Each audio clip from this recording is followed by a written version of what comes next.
லக்ஷ்மி அவர்கள் எழுதிய என் மனைவி அருமையான குடும்ப நாவல். மேகநாதன் வானத்தை அண்ணாந்து பார்த்தார். காலை முதல் கடுமையுடன் வீசிய கதிரவன் சட்டென கருந்திரைக்குள் முகத்தை புதைத்து கொண்டு விட்டதை போன்றதொரு மழை மூட்டம். தோட்டத்து செடிகளுக்கு தண்ணீர் வார்ப்பதா வேண்டாமா? கையில் இருந்த பூவாளியால் லேசாக நீரை வார்த்துவிட்டு உள்பக்கம் திரும்பினார். மேகா, கோவிலுக்கு கிளம்பலையா? அவரது பாலிய நண்பர் சுந்தரம் குரல் கொடுத்தபடி சிறிய வாயிற்கேட்டருகில் நின்று கொண்டிருந்தார். மேகநாதனைப் போல அவரும் வேலையிலிருந்து ஓய்வு பெற்றவர். காலை மாலை இருவேளையும் கைத்தடி செய்தும் வெளியே புறப்பட்டு விடுவார். வெள்ளிக் கம்பிகளாய் நரைத்த தலையும் கனத்த மூக்கு கண்ணாடியுமாக அவர் வந்து நின்றபோது மேகநாதனுக்கு சிரிப்பு வந்தது. இருவரும் சம வயதினர். ஒரே அலுவலகத்தில் வேலை பார்த்து ஓய்வு பெற்றவர்கள். ஆனால் சுந்தரத்திற்கு சமீபத்தில் கான்ட்ராக்ட் ஆபரேஷன் ஆயிற்று. ஏன் மேகா, உன் கண் பார்வை மட்டும் அப்படியே இருக்கே என்பார் சுந்தரம். மேகநாதன் தன் உடலை பற்றி என்றைக்குமே கவலைப்பட்டதில்லை. அதிலும் கைக்குழந்தையான நரேந்திரனை விட்டுவிட்டு அவர் மனைவி திடுமென இறந்தபோது எதிலுமே பற்று இல்லாமல் வாழ தெரிந்து கொண்டிருந்தார். ஆண் பிள்ளை வீட்டு வேலைகளை செய்வது தவறு என்பதில் அவருக்கு நம்பிக்கை இல்லை. சமையல் கலை முதல் தோட்டக்கலை வரை அவர் நன்கு தெரிந்து வைத்திருந்தார். முதல்ல உன்னோட இடுப்பில் சுத்தி இருக்கிற துண்டை மாற்றி வேற நல்ல வேட்டியா கட்டிக்கிட்டு கோவிலுக்கு புறப்பட. சுந்தரம் உரிமையுடன் நண்பரை அதட்டியபடி அருகே வந்தார். உடைகள் விஷயத்திலும் மேகநாதன் அலட்சியம் காட்டி வந்தது சுந்தரத்திற்கு தெரியும்.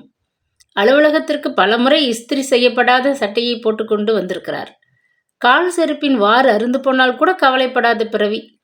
ஆனால் வேலையில் மிகவும் கெட்டிக்காரர் என்பதற்காக அவர் மீது மேலதிகாரி பெரும் மதிப்பு வைத்து விட்டிருந்தார். அவரது கம்பெனி முதலாளி கோசல்ராம் வட இந்தியர் என்றாலும் மொழி மாகாணத்திற்கு அப்பாற்பட்ட ஒரு உயர்ந்த இடத்தில் மேகநாதனை வைத்து விட்டிருந்தார். எத்தனைக்கெத்தனை மேகநாதன் தம்மை பற்றி அலட்சியமாக இருந்தாரோ அத்தனைக்கத்தனை அவரது உடல் ஆரோக்கியம் நன்கு செயல்பட்டு கொண்டிருந்தது.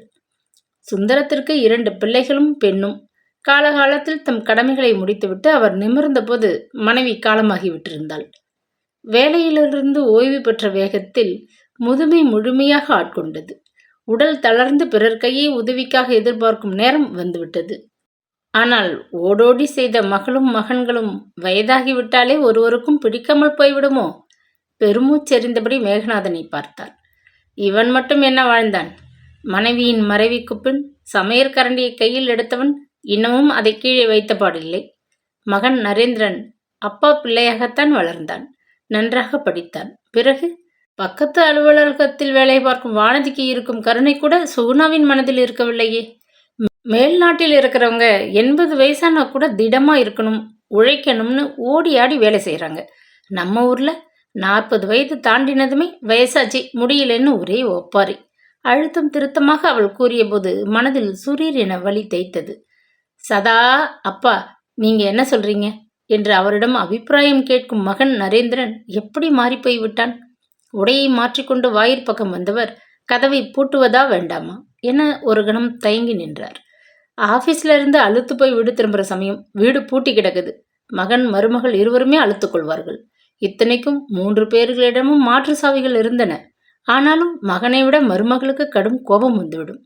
ஏனெனில் வீடு திரும்பினதும் திரும்பாததுமாக சமையல் அறையில் புகுந்து கொள்ள வேண்டுமே. இன்னைக்கு மழையும் வந்துட்டா கேட்கவே வேணாம். மழையுடன் கூடிய இடியே வந்துவிடும் சுகுணாவின் பேச்சில். வானத்தை மீண்டும் பார்த்தார். கையில் கூட வச்சிருக்கேன், வீட்டை பூட்டிக்கிட்டு கிளம்பு, அப்புறம் கோவில் வாசல்ல நம்ம கூட்டம் காத்துக்கிட்டு இருக்கும் சுந்தரம் அவசரப்படுத்தினார். வாயிற்புறம் முன்கேட்டை சங்கிலியால் மூடியபடி தெருவில் நண்பருடன் இறங்கினார். பக்கத்து தெரு மூலையிலிருந்து பிள்ளையார் கோவிலை அடைந்தபோது மற்றவர்கள் வந்து விட்டிருந்தனர். ராமசாமி, நம்ம மேகநாதனை கிளப்பிக்கிட்ட வர்றதுக்குள்ள பொழுது விடிஞ்சிடும் போல இருக்கு. உறக்க சிரித்தபடி சுந்தரம் அங்கே பரப்பி இருந்த மணல் மீது அமர்ந்தார். புதிதாக முளைத்திருந்த புறநகர் காலனி பகுதி அது. காலனிவாசிகளின் பக்திக்காக பெரிய மனதுடன் விநாயக பெருமானும் அந்த பகுதியில் கோவில் கொள்ள விழைந்திருந்தார். காலனிவாசிகளின் பெரும் முயற்சியால் கணிசமான தொகையுடன் கோவில் உருவாகி கொண்டிருந்தது. கட்டிட வேலைகள் நடந்து கொண்டிருந்ததால் மணலும் செங்கலும் இரும்பு கம்பிகளுமாக கிடந்தன. சுந்தரம் சொந்த வீட்டுக்காரர் தான். அவர் தம்மை போலவே பொழுது போகாத நண்பர்கள் சிலரை ஒன்று சேர்த்து பிள்ளையார் கோவில் வாயிலை சந்திக்கும் இடமாக்கி வைத்திருந்தார். 4-5 வயதானவர்கள் இருந்தால் இந்த காலம் அந்த காலம் என்ற பேச்சுகள் எழத்தானே செய்யும். ஒவ்வொருத்தருக்கும் ஒவ்வொரு கசப்பான அனுபவம். என் பேரன் படுத்தும் பாட சகிக்கலப்பா, சதா வீட்டில் ஓயாமல் ரேடியோவை அலற விடுறான். அந்த பாப் மியூசிக் சவிதம் என் மண்டைக்குள்ள குடைஞ்சு ரத்தமே வந்துடும் போல பாடுபடுத்துது. ஒருத்தர் சலித்து கொண்டார். எதுவும் கண்டுக்காதே, ஏதாச்சும் சொல்லிட்டா வயசாயிட்டது, அதான் சங்கீதம் கூட சத்தமா தெரியுதுன்னு கூக்குரல் போடுவான். அவனோட அப்பாவும் அம்மாவும் அவனுக்குத்தான் பறிஞ்சு பேசுவாங்க. சுந்தரம் சிரித்தார். உண்மைதான், பேரன் பிறக்கவில்லை. அதற்கு முன்பே சுகுணா அவருக்கு வேறு விதத்தில் அதிர்ச்சி வைத்தியம் செய்து விட்டாளே.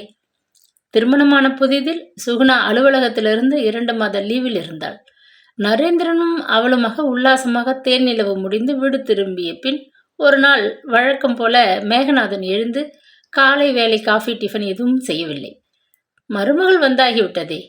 புதிதாக வந்தவளுக்கு அவரே வீட்டு பழக்க வழக்கங்கள் எல்லாம் சொல்லி தந்து விட்டிருந்தார். நரேந்திரனுக்கு என்ன பிடிக்கும் பிடிக்காது என்பதை மாமியார் இருந்திருந்தால் மருமகளுக்கு எடுத்து கூற மாட்டாளா? அதைத்தான் அவரும் செய்தார். அன்று சற்று கண் அயர்ந்து விட்டார். வீட்டு வேலைகளில் மருமகளுக்கு உதவ சற்று கூச்சப்பட்டு ஒதுங்கி இருந்தார். ஏன் மாமா, நீங்க எதுக்காக இந்த மாதிரி வேலையெல்லாம் செய்யணும்? நான் எதுக்கு இருக்கேன்? இனிமே நீங்க ஓய்வு எடுத்துக்கிடுங்க என்று மருமகள் உரிமையுடன் அன்பாக கூறுவாள் என எதிர்பார்த்தார். ஆனால் நடந்தது என்ன? வீடா இது? எங்க பார்த்தாலும் ஒரே துணி, குப்பை. அப்பப்பா, இதெல்லாம் ஒழுங்கு செய்துக்கிட்டு எப்படித்தான் நானும் ஆபீஸ் போய் வரப்போகிறேனோ? சுகுணா முணுமுணுத்தது அவர் காதில் துல்லியமாக கேட்டது. திடுக்கிட்டு விழித்து எழுந்தார்.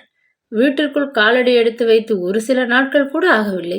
அதற்குள் ஆமா நரேன், என்னையும் வேலையை விடக்கூடாதுன்னு சொல்லிட்ட. வீட்டு மேல கடன் அடையணும்னா 2 பேரும் சம்பாதிக்கணும்னு சொன்னேன். இப்ப ஆபீஸ் வீடு 2ஐயும் நான் எப்படி சமாளிக்கிறது? அடிக்குரலில் கணவனை அதட்டி கொண்டிருந்தாள். இந்த வீட்டை வாங்க அப்பா கொஞ்சம் உதவினார். ஆபீஸ்ல கடன் அடையிற வரை கொஞ்சம் பொறுத்துக்க சுகுணா. வாழ்க்கையின் துவக்கமே அவளுக்கு பணத்தின் அஸ்திவாரத்தில் ஆரம்பமாகிவிட்டிருக்கிறது.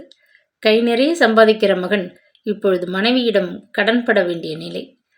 அதுக்கு சொல்லல, ஏதாச்சும் ஒண்ணுதான் என்னால முடியும். உங்க அப்பா தான் வீட்டு வேலைகளை எல்லாம் செய்வார்னு சொல்லுவியே நரேன், அவர் எனக்கு உதவலாமே. அவருக்கு தூக்கி வாரி போட்டது.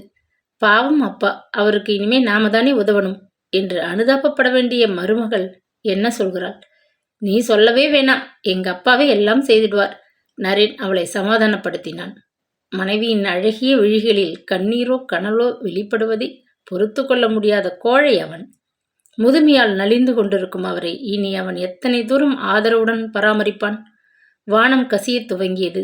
மழை மழை பதறியபடி கூட்டம் கலைந்து வீடு திரும்பத் தொடங்கியது.